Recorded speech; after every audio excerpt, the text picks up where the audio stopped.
Hello दोस्तों, मैं चंदन वर्मा आपका हार्दिक स्वागत करता हूं आज के अपने यूट्यूब चैनल स्टडी विद चंदन में। मित्रों, आज के इस वीडियो में मैं आप लोगों को ऑक्सीजन पर निबंध बताऊंगा। तो आए मित्रों, हम ज़्यादा समय न लेते हुए इस वीडियो को शुरू कर लेते हैं। मित्रों, सबसे पहले हेडिंग है प्रस्तावना। प्रस्तावना क्या है? ऑक्सीजन को प्राणवायु कहा जाता है। बिना भोजन पानी के जीव जंतु कुछ समय तक जीवित रह सकते हैं, परंतु ऑक्सीजन के न मिलने पर तत्काल ही मृत्यु हो जाती है। प्राणों को स्थिर या संचालित रखने के इसी गुण के कारण ऑक्सीजन को प्राणवायु कहा जाता है।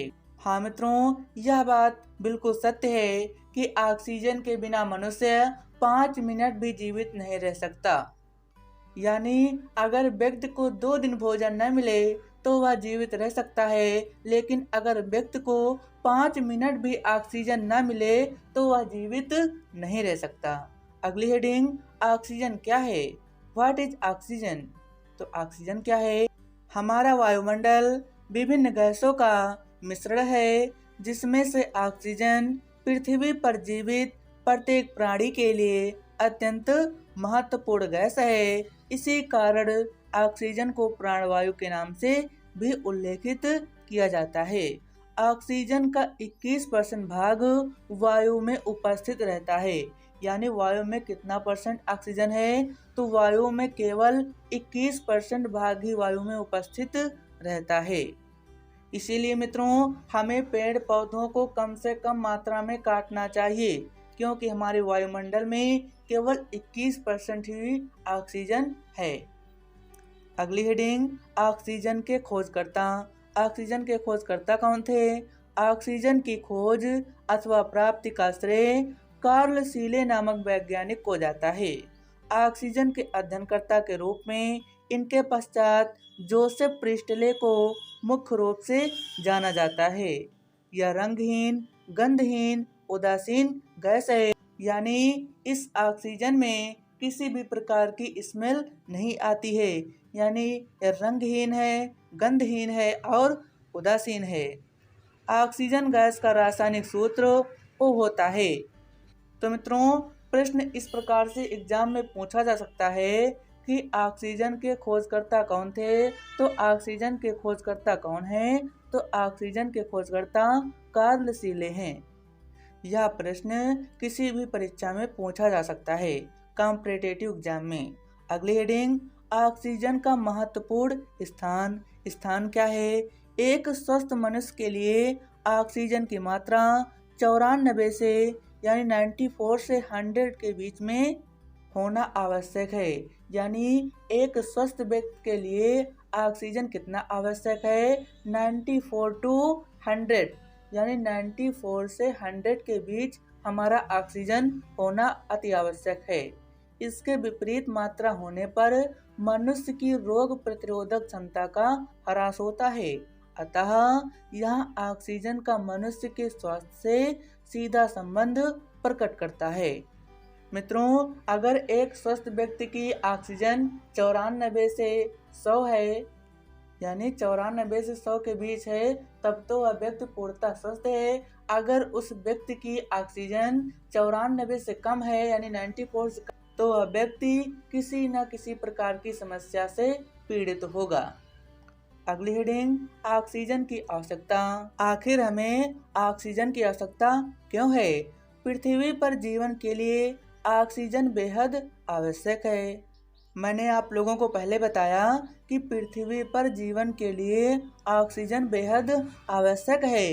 बिना ऑक्सीजन के मनुष्य का जिंदा रहना असंभव है। प्राणियों में ऑक्सीजन के माध्यम से ही ऊर्जा का उत्सर्जन संभव हो पाता है तथा श्वसन क्रिया सुचारू रूप से चलती है।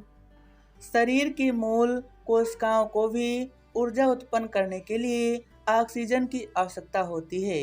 यानी हमारे शरीर में प्रत्येक कार्य के लिए ऑक्सीजन की आवश्यकता होती है। आजकल ऑक्सीजन को कृत्रिम सांस यानी ऑक्सीजन के रूप में प्रयोग में लाया जा रहा है। मित्रों, शायद आप लोगों को यह ज्ञात है कि इस समय कोरोना महामारी चल रही है, यानी एक कोरोना वायरस चल रहा है जिसमें व्यक्ति को सांस लेने में काफ़ी तकलीफ होती है। अगर किसी को कोरोना हो जाता है तो उस व्यक्ति को सांस लेने में काफ़ी तकलीफ होती है, तो उसे डॉक्टर कृत्रिम सांस देता है, यानी कृत्रिम ऑक्सीजन देता है। ज्वलनशील क्रियाओं के लिए ऑक्सीजन की आवश्यकता निश्चित रूप से होती है, यानी किसी चीज़ को हमें जलाने के लिए भी ऑक्सीजन की आवश्यकता होती है। अगर हम उदाहरण के रूप में समझें तो मान लीजिए आप एक मोमबत्ती ले लीजिए और उसको जला दीजिए और उसके बाद ऊपर से कोई चीज़ ढक दीजिए ताकि वह पूर्णतः बंद हो जाए, यानी वह पूर्णतः ढक जाए, उसमें हवा ना जा पाए। तो आप लोग कुछ क्षण बाद देखेंगे कि वह मोमबत्ती बुझ जाती है, यानी उस मोमबत्ती को हवा नहीं मिल पाती है, ऑक्सीजन नहीं मिल पाती है। तो इस उदाहरण से यह पता चलता है कि किसी न किसी भी कार्य के लिए हमें ऑक्सीजन की आवश्यकता पड़ती है। वायु में उपस्थित ऑक्सीजन के माध्यम से ही दहनशील पदार्थों में दहन हो पाता है। मैंने आप लोगों को पहले बता दिया। आखिरी हेडिंग है उपसंहार, यानी इसका निष्कर्ष क्या निकला?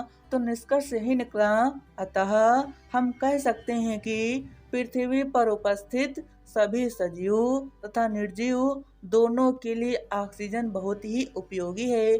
चाहे वह निर्जीव वस्तु हो चाहे वह सजीव वस्तु हो, सभी चीज़ों के लिए हमें ऑक्सीजन की आवश्यकता होती है। ऑक्सीजन के न होने पर जीवन संभव नहीं है। मैंने आप लोगों को कई बार रिपीट करके बताया है कि ऑक्सीजन के बिना हमारा जीवन संभव नहीं है। तो मित्रों, मैं आशा करता हूँ कि आप लोग इस निबंध को आसानी से समझ गए होंगे। तो मित्रों, अगर आप लोगों को ऑक्सीजन बचाना है तो हमें पेड़ पौधों को कम से कम मात्रा में काटना चाहिए, यानी ऑक्सीजन को बचाने के लिए हमें ज़्यादा से ज़्यादा पेड़ पौधे लगाने चाहिए।